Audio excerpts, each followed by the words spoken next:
High court में कराची का लाहौर वही प्यार जो परणो कंदड़ नंढी उम्र वारी नींगरी जे केस जी ॿुधणी थी। सिंध हाई कोर्ट नंढी उम्र वारी नींगरी के वालदेन सां गॾु मोकिलण जो हुकुम ॾेई छॾियो। सिंध हाई कोर्ट नींगरी के मुकम्मल तहफ़ुज़ फराहम करण जो बि हुकुम ॾिनो। अदालत तरफ़ां नींगरी जी हिफ़ाज़त लाइ वालदेन के 10 लाख रुपया ज़मानती तौर जमा कराइण जो बि हुकुम ॾिनो वियो। Sindh high court child protection officer ऐं लेडी पुलिस ऑफिसर के हफ़्तेवार छोकरी सां मुलाक़ात करण खां पोइ अॻु भराई वाली रिपोर्ट अदालत में जमा कराइण जो हुकुम। अदालत चयो त चाइल्ड प्रोटेक्शन ऑफिसर के नज़रसानी वारी रिपोर्ट मातहत अदालत में पेश करण जो हुकुम ॾिजे थो। अदालती हुकुम ते जांच ऑफिसर पारां नींगरी के अदालत में पेश कयो वियो। अदालत नींगरी दुआ ज़ारा खां पुछाणो कयो त तव्हांजो नालो छा आहे।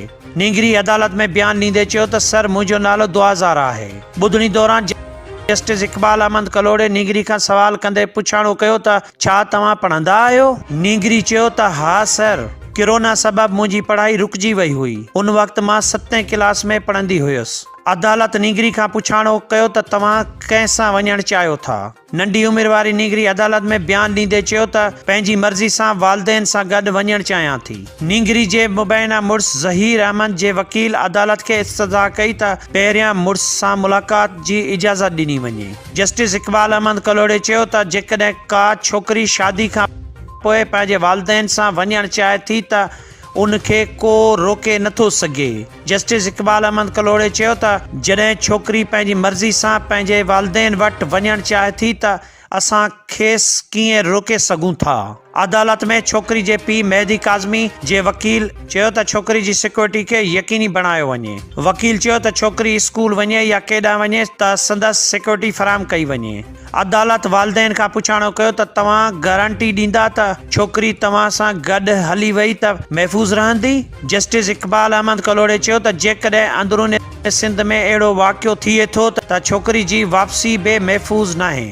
अदालत छोकिरी जे वालदेन खे चयो त तव्हांखे छोकिरी ॾेई रहिया आहियूं, पर तव्हां ते तमामु घणी ज़िम्मेवारी आहे। अदालत में ज़हीर जे वकील चयो त नींगरी जी जान खे ख़तरो आहे। नींगरी खे पर ॾेई उमाणियो वेंदो। अदालत हुकुम ॾींदे चयो त नींगरी खे सिक्योरिटी फराहम कई वञे।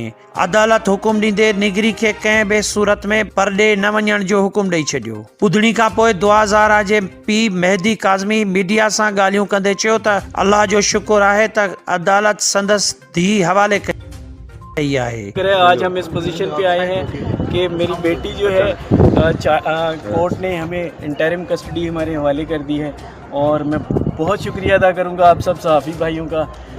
ये मेरी सिस्टर भी खड़ी हैं, इन सब का मैं शुक्रिया अदा करूंगा कि आप लोगों ने मेरे लिए जो अनथक मेहनत की। यकीन करें इसके बगैर शायद ये पॉसिबल नहीं था। और एट दी एंड वो तमाम लोग जो अपनी दुआओं में हाथ उठा के मेरे लिए दुआएं करते थे, मैं उन सब का और अभी भी करते हैं, मैं उन सब का शुक्रिया अदा करूंगा। संदसि चवण हो त हू उन्हनि वकील ऐं साफ़िन जो शुक्रगुज़ार आहे जन मदद कई।